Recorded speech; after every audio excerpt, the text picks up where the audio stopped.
তো আমরা পড়বো অর্থোপেডিক সার্জারি, ঠিক আছে? Orthopaedic surgery.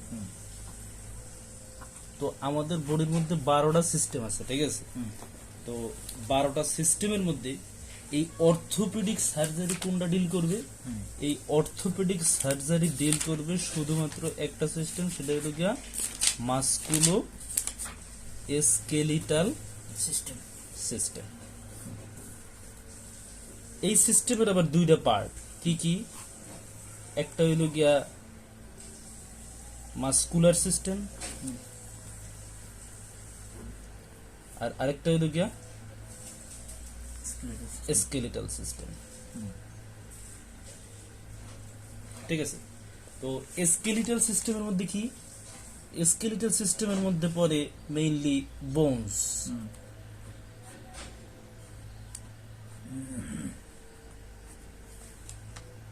ঠিক আছে? আর মাসকুলার সিস্টেমের মধ্যে আবার 2 টাইপস হইতে পারে পেশির ভাগগুলা। তো আমরা মেইনলি পড়ব কোনটার মধ্যে? Skeletal system. অর্থোপেডিক পুরোপুরি ডিল করে মাসকুলো স্কেলিটাল সিস্টেম, আর মাসকুলো স্কেলিটাল সিস্টেমের দুইটা পার্ট, একটা হলো মাসকুলার সিস্টেম আর আরেকটা হলো স্কেলিটাল সিস্টেম। তো মেইনলি আমরা পড়ব কোনটা? স্কেলিটাল সিস্টেম বা বোনস। তো মানুষের 206টা বোনস আছে, ঠিক আছে? এটা তো ক্লিয়ার। ফেসিয়াল বোনস, তারপরে হলো গিয়া ট্রাঙ্ক বোন, লিম্ব বোনস, ঠিক আছে? তো মোটামুটি এই বোনস, তাইলে একটা বোনস দিয়ে কি কি গঠিত হয়, বোনসের স্ট্রাকচার, এগুলো জানতে হবে, ঠিক আছে? এই বোনসের মধ্যে আমি আবার 2 ভাগ ভাগ করবো, যে বোনগুলো কিভাবে বডির মধ্যে অ্যারেঞ্জড আছে, ঠিক আছে? বোনগুলা একটা অ্যারেঞ্জড আছে, একটা হলো বোনের নিজস্ব একটা গঠন আছে, নিজে নিজে যেটা বোনসের তৈরি হয়েছে, এটা হলো বোনস ওন স্ট্রাকচার। এক,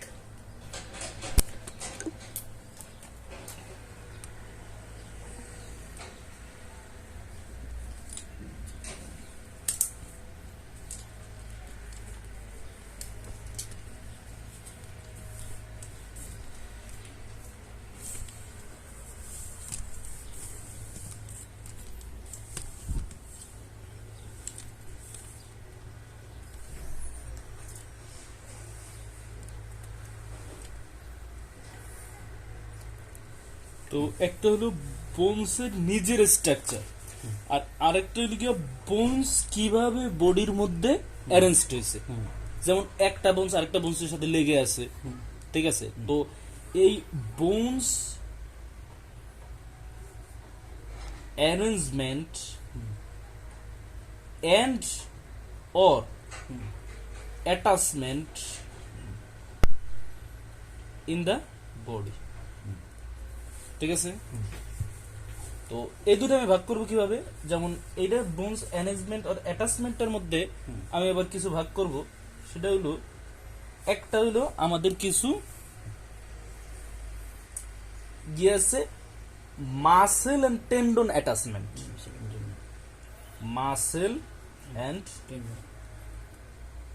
টেন্ডন অ্যাটাচমেন্ট, ঠিক আছে? আর আরেকটা জিনিস হলো গিয়া একটা হলো জয়েন্ট, ঠিক আছে? একটা হলো গিয়া বোনসের সাথে লাগবে, তাইলে এই জয়েন্ট একটা, আর আরেকটা হলো গিয়া মাসেল এন্ড টেন্ডন অ্যাটাচমেন্ট, ঠিক আছে? এইবার হলো গিয়া এই জয়েন্ট তৈরি হওয়ার জন্য কি লাগে? এইটার জন্য লাগবে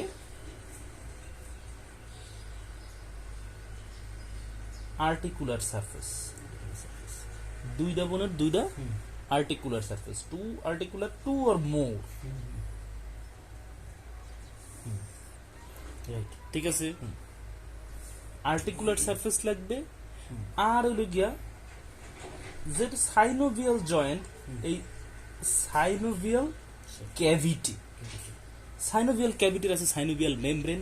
এই সাইনোভিয়াল ক্যাভিটিতে আমরা আবার যদি ভাগ করি, তাহলে সাইনোভিয়াল মেমব্রেন থাকবে, তারপরে হলো গিয়া সাইনোভিয়াল ফ্লুইড থাকবে, ঠিক আছে?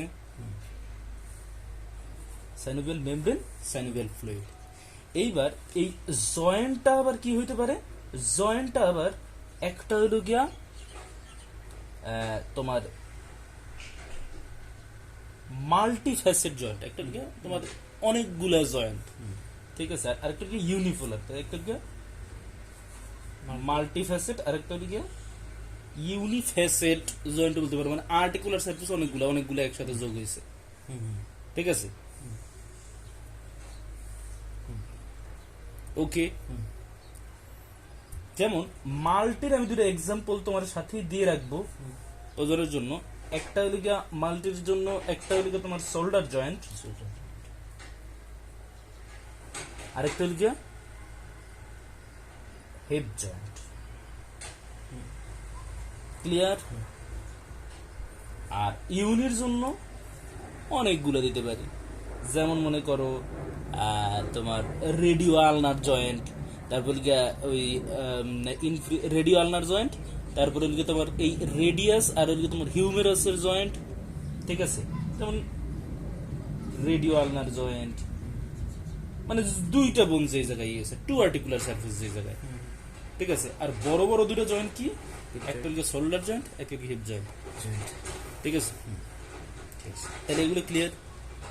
তাহলে যেই সব এগুলো সবগুলোতে সাইনোভিয়াল ক্যাভিটি থাকে, এগুলো এই জন্য সাইনোভিয়াল ক্যাভিটি বলে। আমি এই সাইনোভিয়াল জয়েন্টের ওই যে 8টা ক্লাসিফিকেশন ওগুলোর মধ্যে যাব না, ঠিক আছে, ওগুলো যাওয়ার প্রয়োজন হয়। তো আমি এই জায়গায় অর্থোপেডিক সার্জারিতে আমার এই কয়টাই প্রয়োজন। এইবার হলো গিয়া অর্থোপেডিক, এইবার হলো গিয়া আমার ওন স্ট্রাকচারের মধ্যে যদি যাই, ওকে ওকে,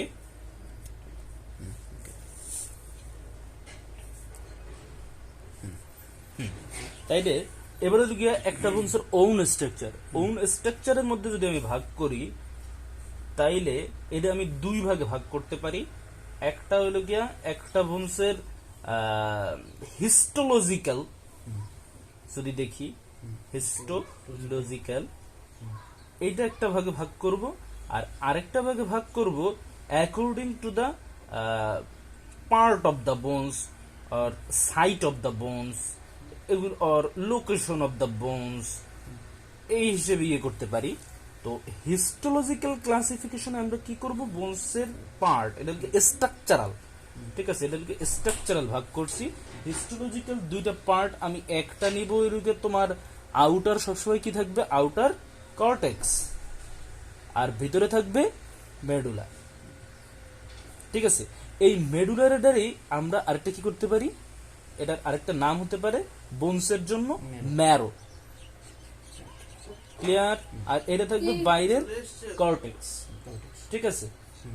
তাইলে এই কর্টেক্স আবার মনে করো মানে টু সাইড, মানে পুরো এরিয়াটা বোনসের পুরো যদি একটা লং বোনস হয়, তাইলে এটা দুই মানে পুরোটুকু কভার করে থাকবে। এই কর্টেক্সের দুই ধরনের, যেমন মনে করো আমি যদি এই কর্টেক্সটাকে দুই ভাগে ভাগ করি, এটা আলাদা হবে according to the long bones এর ক্ষেত্রে। এটা রাউন্ডেড, মানে পুরো রাউন্ড হয়ে থাকবে চারদিকে, কিন্তু যখন আমার মানে ফ্ল্যাট বোনস, বোনসের ফ্ল্যাট বোনস গুলো যে জায়গায় থাকে, যেমন উপরের মাথা, স্ক্যাল, এই ফ্ল্যাট বোনসের এই কর্টেক্সটা দুই ভাগে ভাগ হবে। একটা হইল গিয়া আউটার টেবিল, আর একটা হইল গিয়া ইনার টেবিল, ঠিক আছে। এটা জিনিসটা আমি বুঝাইছি যে এই একটা টেবিল, এই একটা টেবিল, এর মধ্যে ম্যারো থাকবে, ঠিক আছে, এটার মধ্যে ম্যারো থাকবে। আর এই রাউন্ড বোনস গুলো কি এইরকম গোল হয়ে থাকবে, এই চারিদিকেই তোমার কর্টেক্স, এই ভিতরে ম্যারো থাকবে এইরকম দণ্ডের মতো। এই যে এই কলমের নেভসটা যেরকম, এই কালিটা যেরকম, এটা হলো একটা লং বোনস, আর এই যে ভিতরে যে কালিটা দেখা যাচ্ছে ওইটা হলো ম্যারো। কিন্তু ফ্ল্যাট বোনস কিরকম, ফ্ল্যাট বোনস আমি ধরি এই দুইটা পৃষ্ঠা, এই দুইটা পৃষ্ঠার মধ্যে এই যে আমার আঙ্গুল, এটা হলো ম্যারো, আর এই দুইটা পৃষ্ঠা হলো আউটার টেবিল, ইনার টেবিল। এটা কিন্তু রাউন্ডেড না, যেমন আমাদের ফ্ল্যাট বোনস কোথায় আছে, স্ক্যাল্পে আছে, ঠিক আছে, যেমন প্যারাইটাল বোন, ফ্রন্টাল বোন, টেম্পোরাল বোন, অক্সিপিটাল বোন, এগুলো ভাগে ভাগ করা যেতে পারে, ক্লিয়ার। তো এই জায়গায় আমি কর্টেক্সটা ভাগ করলাম, মেডুলা ভাগ করলাম, কেন ভাগ করলাম, এটার আলাদা আলাদা টাইপস পাওয়া যাবে। আর according to the site of the own structure of the bones হিসেবে আমি ভাগ করব, সেটা হলো গিয়া ফার্স্টলি আমি ভাগ করতে পারি এইভাবে, চারটা ভাবে ভাগ করে দেই। ফার্স্টলি হলো এপিফাইসিস, ক্লিয়ার, আমি এগুলো চিত্রের মাধ্যমে ক্লিয়ার করব। এপিফাইসিস 2 নাম্বার হলো গিয়া এপিফাইসিয়াল কার্টিলেজ। এটা অলওয়েজ যে এপিফাইসিয়াল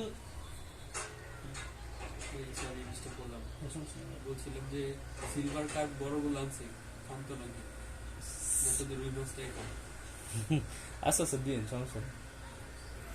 না 3.5 কেজি 4 কেজি হয়েছে ও, তাইলে দিন সমস্যা নেই। এপিফাইসিয়াল কার্টিলেজ এটা শুধুমাত্র আমি গোল্লা দিয়ে রাখলাম এই জন্য যে এটা স্পেশাল কন্ডিশনে থাকবে যতদিন পর্যন্ত ফিউশন না হবে বা যতদিন পর্যন্ত ফুল ক্যালসিফিকেশন অফ দ্য বোনস না হবে, মানে বাচ্চাদের ক্ষেত্রে এপিফাইসিয়াল কার্টিলেজ পাওয়া যাবে এবং অ্যাকর্ডিং টু দ্য রেডিওলজিতে এটার কোনো শ্যাডো পাওয়া যাবে না, মানে অপেক শ্যাডো। আমরা রেডিও অপেক শ্যাডো পাই ক্যালসিয়াম ডিপোজিশনের জন্য, যেটা বাচ্চাদের থাকবে না, সেই জন্য এই জায়গাটা ফাঁকা দেখা যাবে। ক্লিয়ার? এটা বাচ্চাদের ক্ষেত্রে এই জায়গাটা ফাঁকা দেখলে বোঝা যাবে না যে এটা বোনস ফ্র্যাকচার। তো এই জিনিসটা আমার এই জায়গায় থাকবে না। এপিফাইসিয়াল কার্টিলেজটা, কার্টিলেজ ইজ নট কি calcium deposited. Cartilage when calcium deposited and it fills the rigidity, it's called the bones. তো যখন কার্টিলেজ থাকবে তখন এটা বোনসের ফুল শ্যাডো পাওয়া যাবে না। তো পরবর্তীতে এই জিনিসটা অ্যাকর্ডিং টু দ্য 24 যখন ফুল ক্যালসিফিকেশন বা ফুল বোনসে পরিণত হবে এবং যখন ফিউশন, আমাদের সর্বোচ্চ ফিউশন 22 ইয়ার্সে কমপ্লিটেড হয়। অনেকে যদি ডিলেড ফিউশন হয়, এটা একটা রোগ যে ডিলেড ফিউশন হইতে পারে, তো এই ক্ষেত্রে 22 থেকে 24 বছর পর্যন্ত যেতে পারে। তো এই পর্যন্ত এর পর থেকে কার্টিলেজ পাওয়ার কোনো সম্ভাবনা নেই, 25 ইয়ার্স আমরা ধরতে পারি। তো এপিফাইসিস, এপিফাইসিয়াল কার্টিলেজ, তারপর হলো গিয়া আপনাদের মেটাফাইসিস এবং তারপরে ডায়াফাইসিস। আমি চিত্রের মাধ্যমে ক্লিয়ার করব। সেটা হলো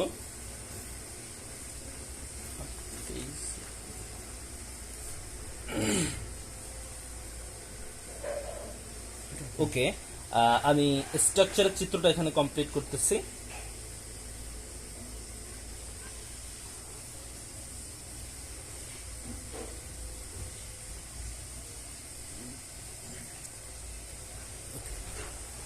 structure of the long bones. তো হিস্টোলজিক্যাল ক্লাসিফিকেশন অনুসারে আমি যদি দেখাই,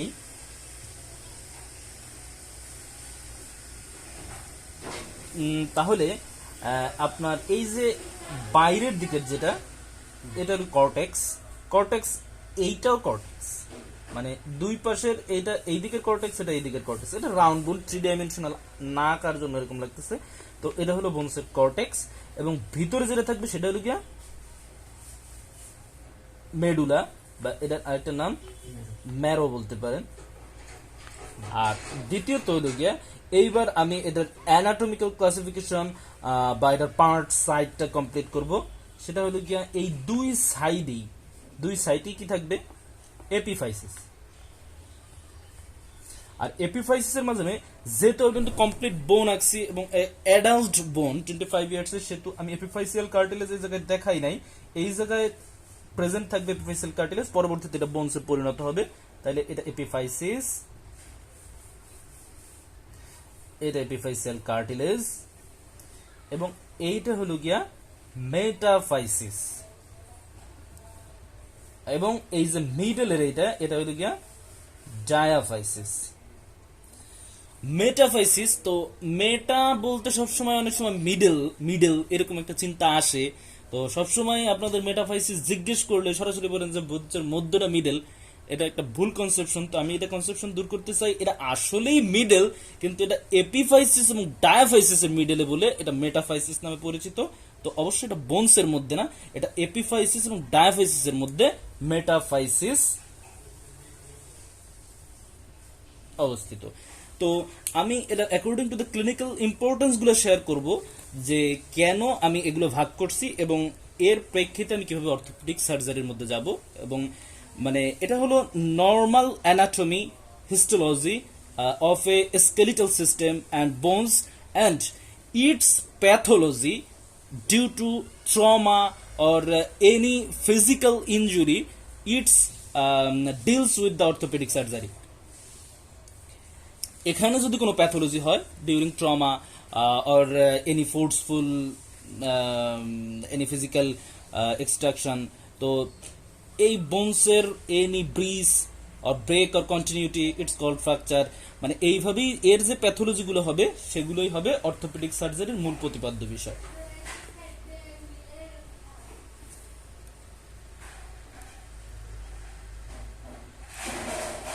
পোস্ট